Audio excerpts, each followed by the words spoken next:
and a global network of media who work together for the achievement of a world of lasting and sustainable peace.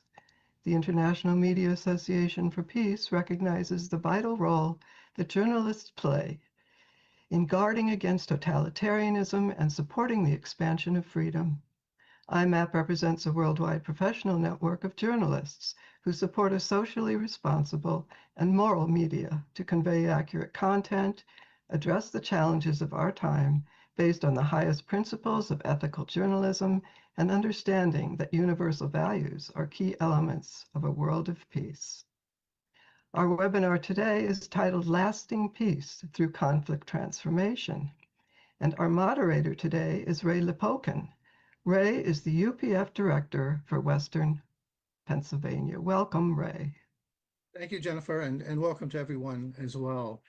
And a couple of years ago, I enrolled in the Peace Studies and Leadership program at HJI, and I have to say it really opened up a whole new world to me, something I really didn't realize, that how established the field of peace studies was, and I was really drawn into it. And after working a few years as well with IMAP, the International Media Association for Peace, I'm really beginning more and more to understand how important the media is in giving correct analysis of the news. In other words, the media can really give us or lead us in a certain direction. So it's so important to have fair and unbiased media presentations. So today we're going to get kind of a good dose of both of these. We have two distinguished speakers with us today, Dr. Ward, Chairman of the Peace Studies Department at HJI, and Cheryl Wetstein, who is also an advisor with IMAP and a senior advisor with the Times Global Group. But first of all, I'd like to introduce the UPF President for America, Dr. Michael Jenkins. Dr. Jenkins, welcome. Thank you, Ray, and congratulations on this important program of the International Media Association for Peace, IMAP. I'm honored to be with you today. I'm looking forward to Dr. Ward and also Mrs. Cheryl Wetstein. The media's influence in peace is very critical, and we're dealing right now. I also work with the Washington Times as the president of the Washington Times Holdings, and our bureau chief in Korea for chief is Andrew Salmon. Right now, his articles are playing a critical role in dealing with the problems there in the Northeast Asia sector with China, North Korea, and also the Republic of Korea. And his reporting is uncovering many things that are helpful. They can be very helpful in the discussions between those nations, and particularly between the U.S., Japan, and Korea. The alliance there is so important. But also, if media doesn't have an ethical or a kind of a moral principle, they can also use their skill to sabotage good developments towards peace. So this program is so critical and so important, and I'm just honored to be a part, Ray, and thank you to all of your team. And again, Dr. Ward and Cheryl, we look forward to listening in. Thank you. Thank you, Dr. Jenkins. So I'd like to invite Dr. Ward up, but first let me give you a little background. Dr. Ward served as the 6th president of HJI International Graduate School for Peace and Public Leadership from 2019 to 2022. Since stepping down in 2022, he's continued to serve as professor of peace and public leadership and as chair of HJI's graduate program in peace studies. Dr. Ward served from 1993 to 2000 as the associate director of the University of Bridgeport's New England Center for International and Regional Studies under the leadership of Dr. Stoyan Ganov, former foreign minister of Bulgaria and the 47th president of the United Nations General Assembly. In 2000, he was appointed dean of the University of Bridgeport's College of Public and International Affairs and served in that capacity for 18 years. In May of 2019, he was recognized at a public ceremony for his service and conferred the title Distinguished Dean Emeritus. Dr. Ward was active with the Committee on Teaching about the United Nations at UN headquarters in New York from 2012 to 2019. and was elected as a member of its governing board in 2018 and reelected in 2019. Dr. Ward's writings and research have been published in the Washington Times, World and I Magazine, the International Journal of World Peace, the Journal of Unification Studies, the Journal of Censor, Unification Thought Institute in Japan, Paragon House, and the International Relations, and he's also the author of March to Moscow, the Role of Reverend Sun Myung Moon in the Collapse of Communism from Paragon. Welcome, Dr. Ward. Thank you so much, Ray, for your very kind invitation. And thank you, Dr. Jenkins, for joining us today. And thanks for all of those who are here and those who are taking the time to watch this event. And this topic was suggested to me by Ray Lipowcan. I hope that what I share today will be of basically further some understanding of the importance of what we understand as conflict transformation. So I'm going to begin now by sharing my slides, and we will. This will be a two-part session. The first part here will be.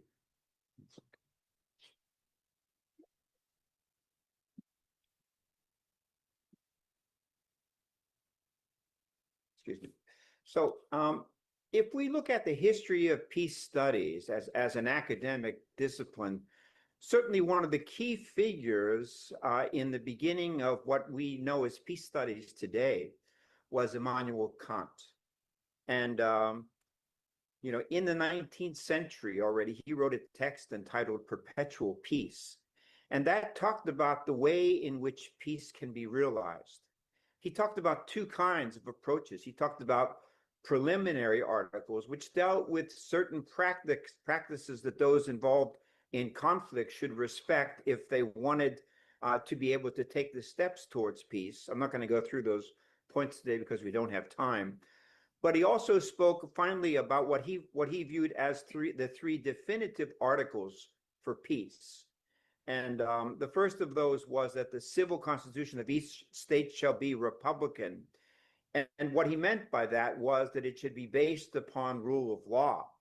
And he said that such countries that really respected rule of law, that had constitutional governments, that they should be the foundation for a federation, because he felt that if those principles were in place within a country, then based upon that, it would be possible to build a federation that also respected those principles. And so this creation of an international organization of constitutional republics is very important. And I just want to make a few comments here about the understanding of the constitutional republic and what that means. As noted, it reflects rule of governance, rule of law, and governance based on institutions with defined and delimited roles. Those of us living in the United States, for example, we know that this is one of the big issues that comes up every day with regard to the president and the legislative bodies and the judiciary, because roles are delimited for the executive, the judiciary, and the legislative branches of government. And there's some debate about those things, but at the same time, everyone is really encouraged to stay within his or her own lane with that respect. If we look at a constitutional republic and we see how change is affected in such a constitutional republic, there are a certain number of factors that play key roles. First of all, interest groups. That's where ideas for change, ideas for improvement occur. And the media next is the one that decides which of those various calls for change are going to be advocated for or supported by the media. The political party takes its signals from those interest groups and the media as it defines its platforms. And then those elected based upon the political parties are the ones who have a great impact upon the legislative branch of government and ultimately likewise on the executive branch of government. And the judicial branch of government plays a very important role in terms of determining, the constitutionality of the changes that are affected by the legislative branch of government and the actions taken by the executive branch. So interest groups are where everything begins. And just to give an illustration of this, we can take the case of Dr. Martin Luther King. Back in 1955, Dr. Martin Luther King assumed a leadership role in the Montgomery Improvement Association. That particular association served to effect the Montgomery boycott, which ended segregation in the Montgomery bus line and played a key role, was really the launching pad for a nationwide effort to put an end to segregation. Dr. Martin Luther King was able, through his campaign, to gain the attention of the media. The media covered his story. The media allowed him to articulate his viewpoints. And eventually, those ideas impacted upon the political parties. And civil rights came to be embraced both by the Republican and likewise by the Democratic Party, culminating in 1963 with the Civil Rights Act. So these three factors, interest groups, the media, and political parties, they impact upon the legislative and executive branch of government, and the judicial branch plays that very crucial role, likewise, of determining the constitutionality of the steps that are taken. And sometimes they even precede the decisions of the Congress. For example, Brown versus Board of Education, which ended segregation in American schools, that took place in 1954, a year prior even to the creation of the Montgomery Improvement Association, which led to the civil rights movement being broadly propagated in the United States. Conflict transformation. We've already heard this several times by Ray. You know, when I heard the word conflict transformation the first time, I thought, why that term? It just seemed like a strange term to me. It was almost like, well, we're going to be transforming from conventional warfare to nuclear warfare. I didn't know what it meant exactly. It seemed like a very unusual term. But it has been really the term that has been used to define conflict resolution, if you will, for the past more or less 30 years. And probably the key force in doing all this is a peace scholar by the name of John Paul Lederach. And he really has really, I would say, been the pioneer of understanding what is meant by conflict transformation. So I'd like to just cover a few of those points with us here at this time. Conflict transformation wants to deal with systemic changes, including changes in relationships. And I would even say that probably the most important change is indeed changes in relationships. So it's not just about ending boycotts. It's not just a matter, for example, of ending a war or signing a treaty. It's really about coming to the point where you can be able to change relationships at the most fundamental level. That's what it's really all about. So there are two dimensions of conflict, if you will. One of those is the conflict about the issue itself, and the other is the conflict about human relationships and the hurt that results from them being mishandled. I would say that that is the deeper issue when we're talking about conflict. It's the hurt that's there that needs to be addressed, and conflict transformation really provides the vehicle through which this can be dealt with deeply. I don't have the time today to go into all the underpinnings of conflict transformation. John Paul Lederach has written about this extensively, and there's a small book for those of you who are interested, which is called The Little Book of Conflict Transformation. You can actually pick it up. There's a PDF available online if you do a search. It's a simple book, about 60 pages, but it really goes into many of the elements of conflict transformation.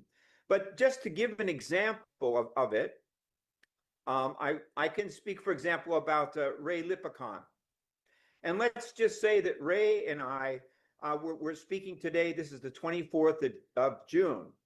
And somehow I had in my mind that I was going to be speaking on the 25th of June. And at the very last minute, Ray gives me a call and says, we're all here. We're waiting. The audience is here. What's going on? And I say, Ray, the talk is for the 25th of June. It's not the 24th of June. And he said, and Ray says, no, it's actually for today. So I go online. And then as I go online to speak to everybody, I say, you know, I'm sorry I'm a little bit late. Ray made a huge mistake. He told me that the event was on the 25th, but it's actually on the 24th. And it's not the first time that he's done this. Oftentimes he makes these same kinds of mistakes, and I'm getting tired of it. You can imagine what the impact of that is, you know. And then later, Ray sends me a note and politely shows that actually the event was scheduled for the 24th, you know. I can apologize to Ray, but that may settle, his note settles the conflict. but that conflict has not been transformed to the original condition. The hurt's there. I insulted him for no reason. I embarrassed him for no reason. And those types of issues have to be addressed. So conflict transformation is dealing with that. It's dealing with the hurt, the harm, the resentment, the historical pain that exists behind so many of the conflicts that exist around us and that go on a day-to-day basis. The media fails when it does not exercise diligence and cover the complete story behind any given conflict. That's a very serious mistake. If we look at today's world, Dr. Jenkins mentioned it in his opening, there's a lot of concern about China. Look at China today and you recognize that China has territorial disputes and sovereignty disputes with Korea, with Japan, with Taiwan, with the Philippines, obviously with Hong Kong, and indeed with India. This is a very serious matter. And the United States presence is probably one of the key factors which has been able to somehow mitigate what would be otherwise, I think, already a situation where many of those conflicts would have been addressed not by negotiation, but by military force. Korea and Japan play a very, very key role in terms of the relationship that exists with China. Again, we heard this from Dr. Jenkins. The United States, Korea, and Japan play a very key role. Yes, today we have a very hardline government in China, but the fact that countries such as the United States, Korea, and Japan are there in place, they play an important role because there is still a constituency within China which would like to see rule of law, which would like to see democracy. And the voice, the lobbying of these three countries is very, very important. And furthermore, the military credibility which exists behind this alliance is a very crucial one to assure the stability in the region. We know that there is still historical World War II baggage, even between the United States and Japan, part of what has not been completely transformed. If you ever go to Japan and you visit the Yasukuni Shrine in Tokyo, I would encourage you to visit it. You'll see a lot of it there. You'll see a lot of feelings and senses that somehow the war, even the way in which Japan was kind of handled by the United States prior to Pearl Harbor, that story you'll find at the Yasukuni Shrine. And also there's the issue of, was Hiroshima really necessary? Was Nagasaki really necessary?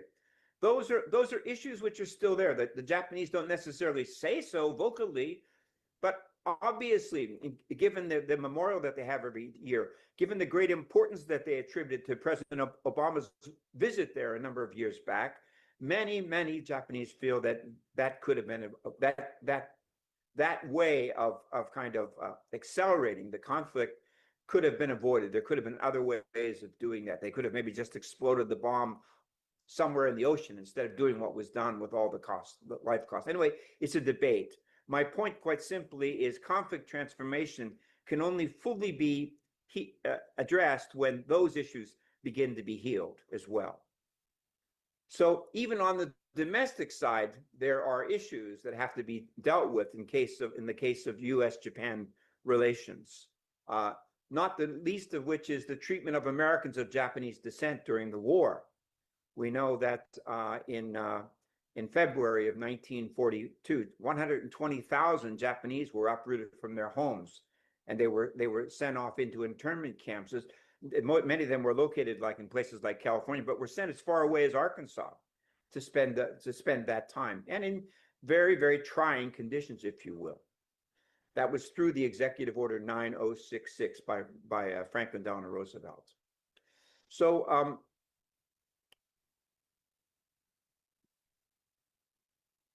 even many children, those memories, those are part of the reality. Now, there was a Civil Liberties Act of 1988, which President Reagan signed, which provided redress and reparations for Japanese American incarceration. Every survivor or family of a survivor received the $20,000 compensation from the United States, plus an apology for the United States for having done what was done to the Japanese at that time. So we can say, however, that what occurred at that time, it kind of resolved the conflict, but still this process of transforming the conflict is something that that needs to continue. And the media is meant to play a role in that, because the media, in some ways, played a certain role in the hurt that transpired at that time. February 2nd, 1942, in an editorial called "The Question of Japanese Americans," the LA Times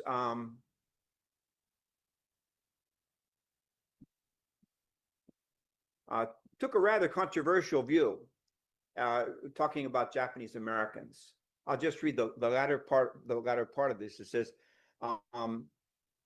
perhaps the most difficult and delicate question that confronts our powers that be is the handling, the safe and proper treatment of our American-born Japanese, our Japanese American citizens by the accident of birth, but who are Japanese nevertheless. A viper is nonetheless a viper, wherever the egg is hatched. So you could this was the press. This was the Los Angeles Times that took this incredibly biased position towards Japanese Americans. Some of them whose families had been here in the United States for 80 to 100 years already by that time. So anyway, that type of hurt is part of what has to be transformed. So that's what we mean when we talk about conflict transformation. It's dealing with those fundamental issues which are crucial to the effecting of lasting peace, as we heard from Ray. So let me stop there. That's the first part of my presentation, Ray. Okay, thank you, Dr. Ward. First of all, I feel I have to say I'm so happy I gave you the correct date and time for this webinar, so I wouldn't have to experience your wrath. So, but you gave a very nice definition of conflict transformation, and you also gave some nice examples too, the civil rights movement, and of course, the World War II, and we still see that today in the Japanese-American relationships on certain levels. If I may ask a question too, somewhat related to this, can you speak a little bit on the concept of position and interest? Yes, sure. In other words, whether it's related to one of those two that you gave, or perhaps another example, because I think that helps to define the resolving and the transforming of a conflict. That's a very good point. Basically, there's a very famous book by William Ury, which is called Getting to Yes. And it's a key book. Everybody at the UN has read it. Diplomats around the world have read it. It's a fundamental book, and it talks about the way in which it is possible to address conflicts. And one of the things that it points out is the matter of position versus interest. People go into negotiations with positions. Iran wants to keep its right to produce nuclear energy. The United States and Israel want it to be destroyed. There are those positions. So the point is, position is one thing. The other thing is interest. It's in everybody's interest in any situation to have peace. In the case, and what's important is to try to diagnose and understand the interest of one's counterpart. Uri gives the example of two people fighting over an orange, two people saying, well, that orange is mine. No, it's mine. No, and going back and forth. And at some point, instead of doing that, they ask the question, well, what did you want that orange for? And the one says, well, I wanted the pulp of the orange because I want to make orange juice. And the other says, oh, I wanted the skin because I want to make marmalade. And suddenly they realize that because of their interest, actually they can be able to somehow strike a deal. Very, very simply. If we focus only on positions and don't understand interest, then we make a very serious mistake. So our whole attitude towards that person, we can imagine if there's a dispute about who the orange belonged to, It changes when you understand that the two of you need it for two different purposes. And finally, that whatever ill feeling, it suddenly departs. Great. So that this is just kind of a touch of what you can experience at the HJI School for Peace Studies and Leadership. So I would encourage everybody to look into that as well. I think, okay, so Dr. Ward, I think a second part of your presentation, I think we're going to look at perhaps some examples in Northeast Asia. And let me give a little bit more of a background on Dr. Ward, because again, he has very extensive background both in Europe, where he studied in Paris for many years, but as well in Asia. Dr. Ward has been a Fulbright Scholar, a Taiwan Foreign Ministry Research Fellow, a guest lecturer at the Academy of Social Science in Beijing, and Academia Sinica's Institute of Modern History in Taipei, the University of Delhi, Mumbai University, the University of Kathmandu, and Columbia University Law School in New York City. So again, would you like to continue your discussion then, Dr. Ward? Yes, thanks you for your kind introduction, reintroduction. Rarely appreciated. Yeah, let me continue then with my presentation here. So I'm going to give an example here that I hope will be useful for the second part of our presentation.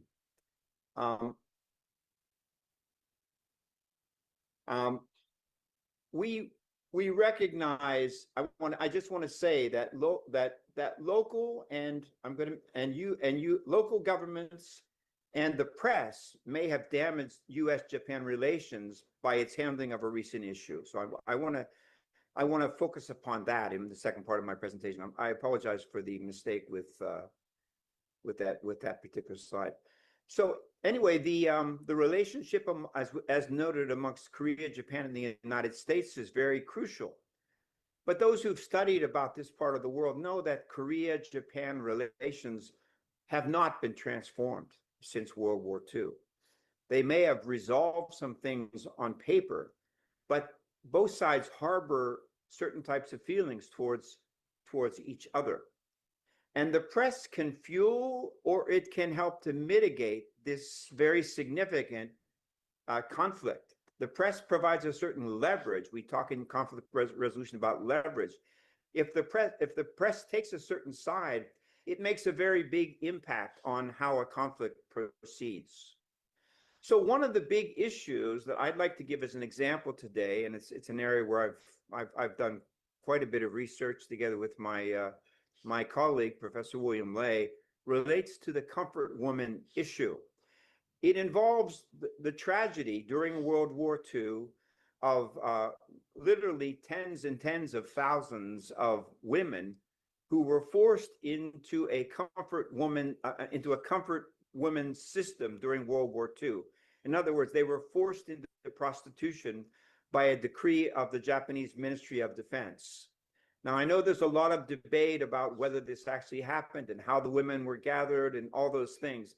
But I think that if you take the time to investigate this situation in detail, I think that one of the things you discover is that indeed there was a very severe injustice that so many of these women were subjected to.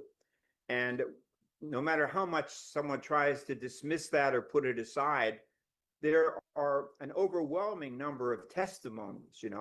In the case of Korea, there are I think about almost 300 women that came forward beginning in the 1990s and who shared the incredible things that they went through, being forced to have sex with up to 30 men a day because of this prostitution system that was put in place for Japanese soldiers, and incredible stories of rape, of torture, of brutal punishment for failure to cooperate. Many of these women couldn't have children. Many of these women lived the rest of their lives in shame because of the kind of life that they had lived during this period.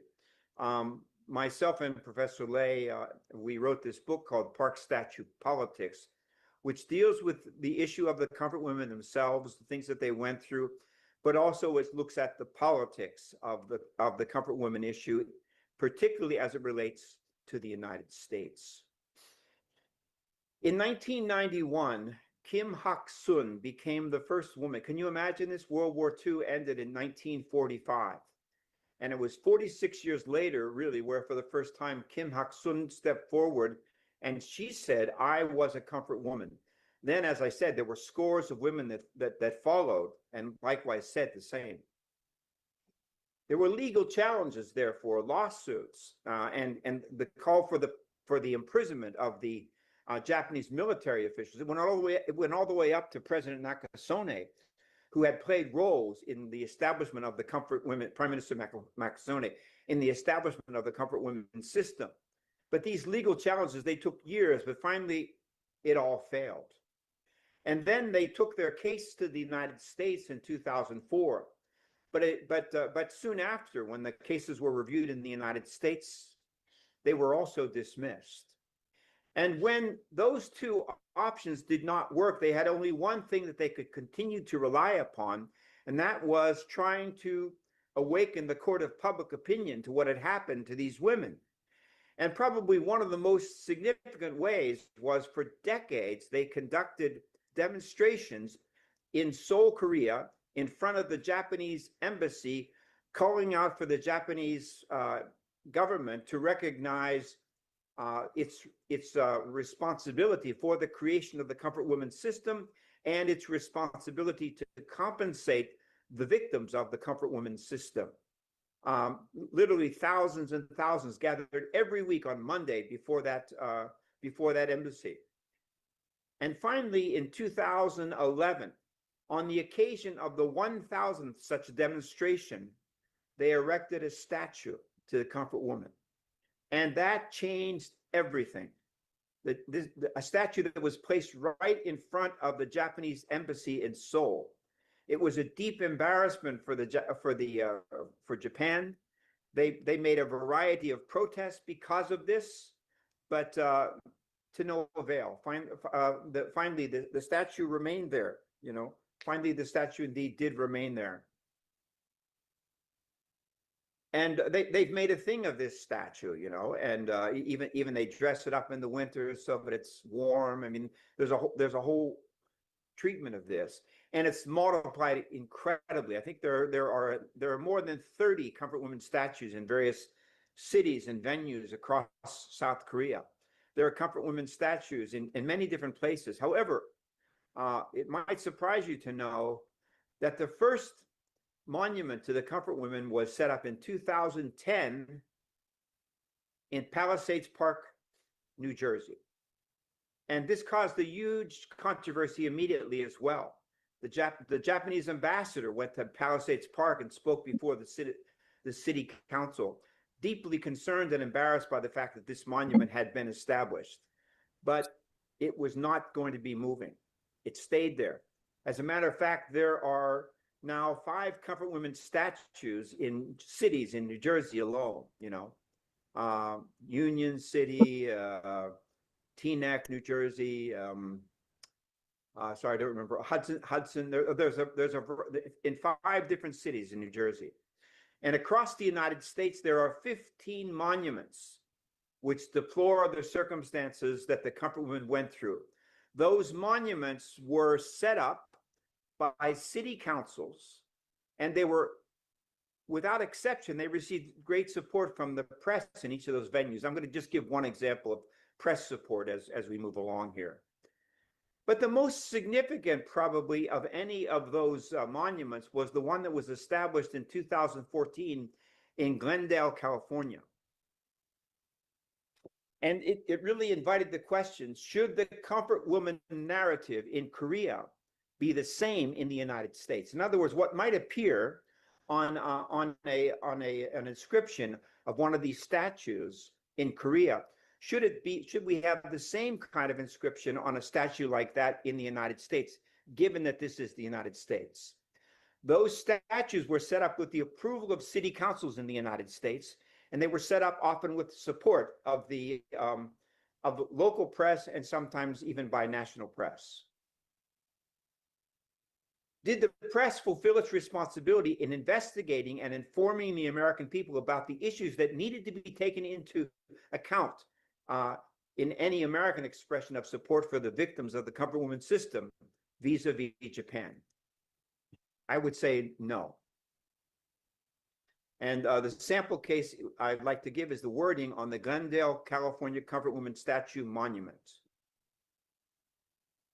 The tone of it. This is Central Park in Glendale, California.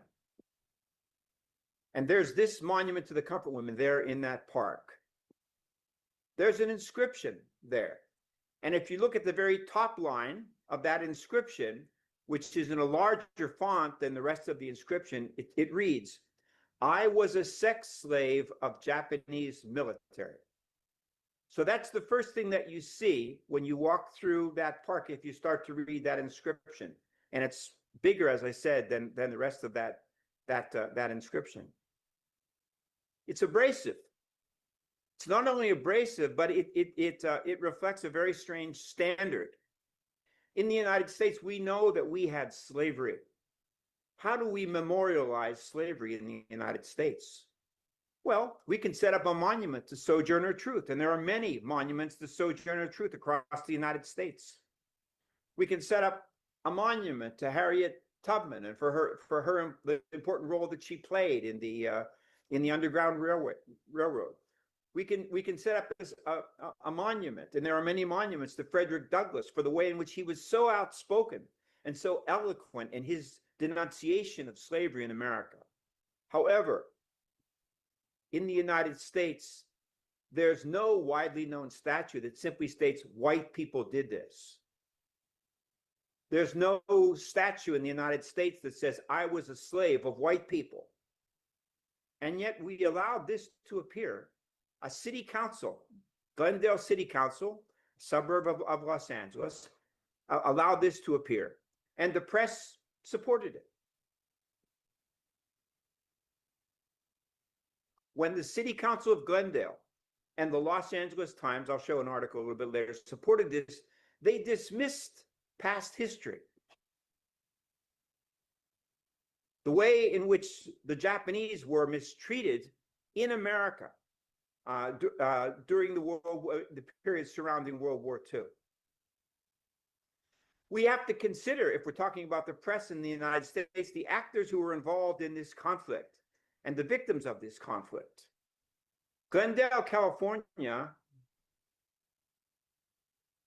has 1,400 to 1,700 Japanese Americans living in it. They walk through that park. They are fifth generation Americans. Gosei, they're referred to, many of them. You know, if I look at my family background, my family background, it's only on my family side, it only goes back 4 generations. These people have been around longer than my family's been around in the United States, you know. And yet they have to deal with this denunciation of Japan and their Japanese Americans. Phyllis Kim, she's responsible for the Comfort Women Action for Redress and Education for defending the cause of the Comfort Women in Korea. She's not 5th generation American. She's 1st generation American. You know, and I'm not saying I totally believe in her sympathy. I totally believe in her cause, but I don't think that cause can be brought forward in Korea, in the United States, in the same way that it was brought forward in the United States. We have to look at the history of the venue. Glendale Central Park, where you can see that the Comfort Woman statue is located. Glendale Central Park is 6 miles from Tuna Canyon Detention Center. 6 miles from the place where thousands of Japanese were processed as they were placed in these internment camps, you know. 120,000 prisoners that were placed in those camps. And there were 1,862 deaths in the camps during that time. That's probably a pretty normal mortality rate. There were probably some cases, but that were not normal. But there were even a few cases, very few, of people actually being killed in the camps. You know, but they were in these camps during this period of time. And As I said, there are 15 monuments denouncing Japan's World War activities in the United States, supported by American municipalities, a largely sympathetic press, and they were introduced to these cities by Korean civil society actors who are not fifth-generation Americans, but first-generation Americans. They told the Korean story, which was the only story that they knew. Somehow it was a failure on the part of the press, and it was a failure on the part of these municipalities not to integrate the American dimension of the story into what appeared on those monuments. And I'll get into that a bit more. Furthermore, think about it for a second. Neither Japanese citizens nor Americans of Japanese descent have ever lobbied nationwide to set up detention center monuments for the victims of World War II internment, or to set up Hiroshima monuments in cities in the United States. They have not done it, but somehow Japan was singled out, and people of Japanese American descent were singled out because of the propagation of these monuments across the United States. There's a monument to Japanese Americans that's located in Washington, D.C., but that monument is not a denunciation of the United States. It is a monument to Japanese Americans' love for America and patriotism. Consider this what appears in that monument in D.C. I am proud that I am an American of Japanese ancestry. I believe in this nation's institutions, ideals, and traditions. I glory in her heritage. I boast of her history. I trust in her future. In spite of being interned in prison camps, little by little, Japanese Americans won the trust of the United States, and they were able to serve in the U.S. military. They were among the most decorated in World War II. Indeed, 20 Japanese Americans won the Medal of Honor. And yet, these cities and the press didn't take that into account at all. Furthermore, most seriously, they did not take into account something else, which was very, very serious, and that was American complicity in the comfort women's system. This is a picture of Japanese soldiers lining up in order to go into one of these comfort women's stations. In his book, Japan's Comfort Women by Yuki Tanaka, he makes the point that between August of 1945 and March of 1946, American soldiers used those same comfort women stations during that period of time. In March of 1946, they were finally abolished by General Douglas MacArthur. Doesn't that deserve to be mentioned on those monuments if we're going to be creating monuments? Should the comfort woman narrative in Korea be the same as in the United States? Should it indict Japan and accept no responsibility for things that Americans have done? What is the role of the U.S. media in transforming this conflict? Is it responsible to promote a different narrative in the United States? What deserved consideration in the creation of monuments in the United States? It should have taken into account the U.S. role in patronizing the comfort women system. That should have been taken into account when can we just blame the Japanese, or do we have to recognize that we somehow participated in this? It should have taken into account the history of Americans of Japanese descent who were unfairly punished and held in detention camps during this same period. It could have taken into account Japanese Americans' forgiving patriotic attitudes during and following the World War II, feeling we don't want to offend these people. We have to be careful how we do what we do. And finally, it should have taken into account the importance of U.S.-Japan-Korea relations for regional and global security. One of the consequences of the Glendale controversy is that Higashi Osaka, a Japanese city, threatened to withdraw its sister city relationship with Glendale. And in the case of San Francisco, Osaka did withdraw its sister city relationship with San Francisco because of the fact that the Japanese had been so unfairly so unfairly treated by an American ally, not taking into account at all the larger issues that had to be had to be looked at in a case like this. I'm sorry, I meant to have included in here, but it looks like it did not have included. At the time of the establishment of the monument in Glendale in 2013, the Los Angeles Times, the same one that referred to Japanese Americans as vipers, in 2013 once again stumbled over itself, and it put together a paper, a front story paper, totally supporting the establishment of the Comfort Woman Station with a Comfort Woman monument in Glendale, California, with I was a slave of the Japanese military. In France, one of my favorite spots is the Place de la République in Strasbourg, and there's a monument that's called For Our Dead, and that particular monument is a mother who is holding two of her deceased sons. Strasbourg is an interesting place because people there are ethnically German, but their citizenship is French. One of the sons is said to have symbolizes the one who fought for France. The other fought for Germany. If you look at this statue closely, you'll see that the two brothers somehow they are grasping hands. Somehow there was a reconciliation after World War II between France and Germany. They both realized that they had guilt and responsibility for what happened. America, Japan, Korea, they all have some responsibility for what happened to the Comfort Women. They all have some responsibility for the ways in which we mistreated, abused, and took advantage of the citizens of our respective countries during that war. War is always brutal. That doesn't justify it, but that had to be factored in, I believe. And the press needed to tell that story so that that could somehow be avoided. So anyway, that's basically what I wanted to share concerning conflict transformation and the role that the press can play in addressing conflict transformation. Thank you very much. Yeah, well, thank you, Dr. Ward.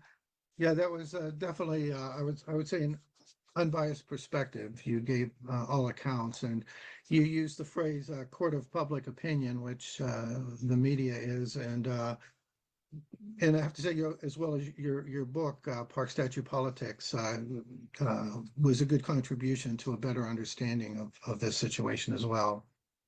I think one question, if we have time later, that comes into my mind is how can trust be rebuilt after all this? So we could talk about transformation and healing, but how does that trust last? So we can see that through your presentation, how media plays such a pivotal role in conflict transformation. It could be a catalyst for peace and healing, or it can escalate tensions depending on the perspective of the author as well. So we want to look a little bit more now at the media side, and we have with us Cheryl Wetstein today, who has over 40 years experience in both New York City and Washington, D.C. in the media. So I'd like to welcome Cheryl. She has, that was prior to her retirement in 2018. She spent 33 years at the Washington Times, mostly as a national reporter covering federal and state family policy issues. And she currently advises the International Media Association for Peace, and she's also the senior advisor for the Times Media Global Group. And she edits books, websites, and she and her husband, Douglas, live in Maryland. They have 3 adult children and 2 grandchildren. So welcome, Cheryl. Thank you very much. Well, the question is posed about what can the media do to resolve the Comfort Women and the detention of Japanese. And part of the story is indeed that the media would cover all sides. And I would say that Dr. Ward missed one more conflict area, which is men and women. Why were women used this way? So there's deep heart everywhere that needs to be soothed and reconciled. And the media can help this. Now, I'm going to go broad. Media, the deeper question is, how can the media be part of the solution versus driving the problems endlessly?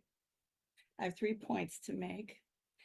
One is that media and audiences are primed and expect to see and devour conflict all the time. Media is filled with sensationalism, salacious information, scandal.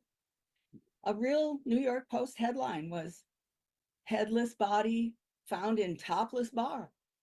Now, you know, everybody wanted to read that story. And this kind of appetite for sensationalism and drama and conflict, and especially blood, you know, if it bleeds, it leads. This is the way it is, even if peace is literally breaking out in neighborhoods and homes and residences and communities all around the conflict. The media cannot seem to grab peace and hold on to it for very long because it gets shoved off the front page, shoved to the back. I experienced this privately. I covered welfare reform, which was a huge policy change in America, a huge change for people who live in poverty. Well, I was still following up on it years later, and the incremental things that were happening, women going to work, people's incomes rising, et cetera, et cetera. But one of my bosses eventually told me, "Cheryl, enough with the happy news about welfare reform. We need you covering stuff that's more breaking news." So following the impact of this massive policy change was more difficult than you'd realize. So step number one is to realize that we have an addiction to conflict, and we have to start there to understand that we need to break that addiction. Number two is the business model for media has been impacted, especially print. Magazines and newspapers are still on the ropes.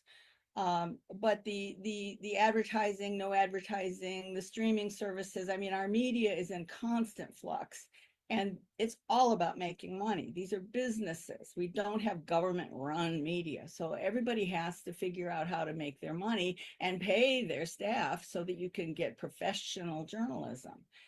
And I'll just mention that the internet literally blew up our model. When the internet started, I was so happy. It's like, finally, I get my own little library right online, except it destroyed classified advertising for newspapers, which was the main moneymaker, the bread and butter. So we have been coping with that all these years later. And because of the need to make money, then sensationalism got even more accelerated, because if you want clickbait, you got to put something up there that people will have to see. And there aren't subscriptions yet for peace news. So we have to kind of figure out a business model that where people actually expect to find wholesome or problem-solving news, good things in the news, and that's why they subscribe to it. So breaking the habit of longing for gory stuff and sensational stuff, and then finding a place that where you expect to see problem solving. It's fine to know about the problem. In fact, we need to know about the problem from all vantage points. But how can we therefore then find a place that will help with solutions? Because there's always 15 great solutions waiting to be put in the media.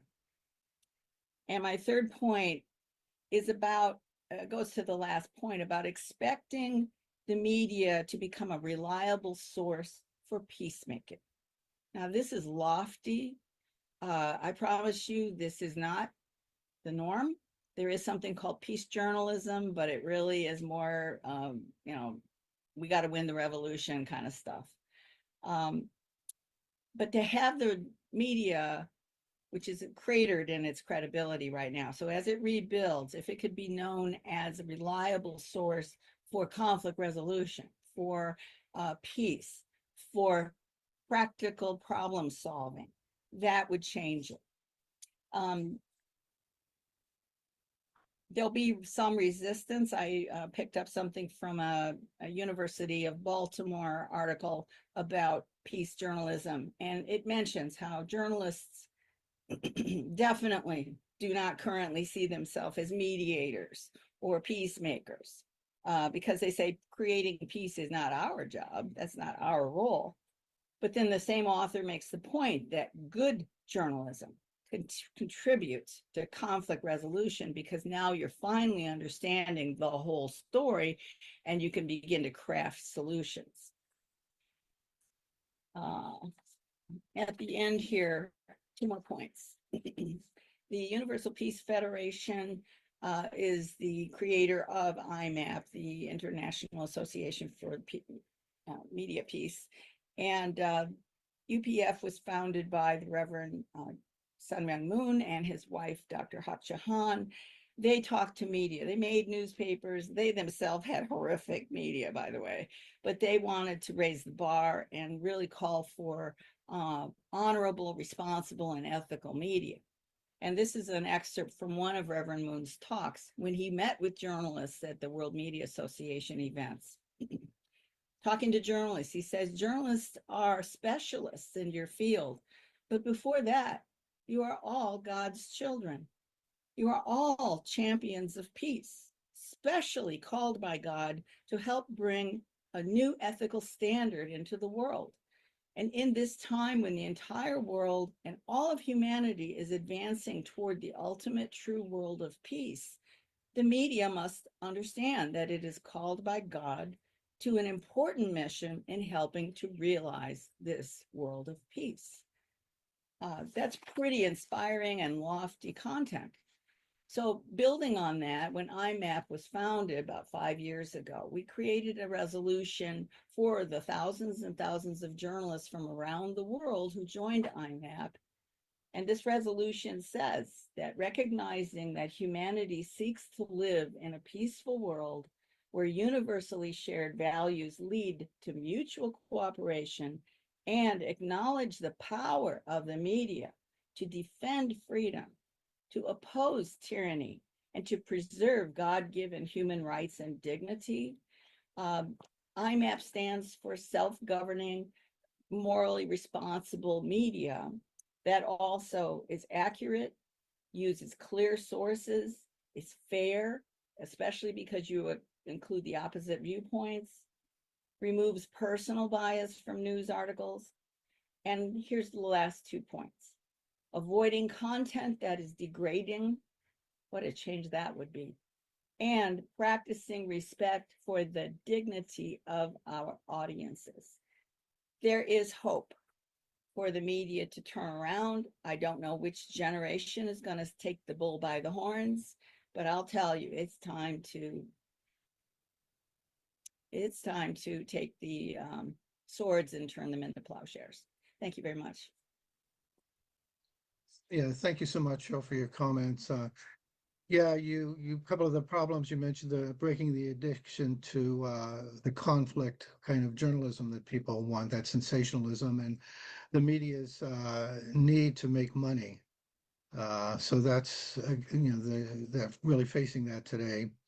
But I'm grateful to be working with you at IMAP to create that model. And I think, as Dr. Moon said, I think the key is creating ethical journalism. So, how do we do that? We're trying to do it through IMAP, through these webinars that we're doing, through the conferences that IMAP holds internationally.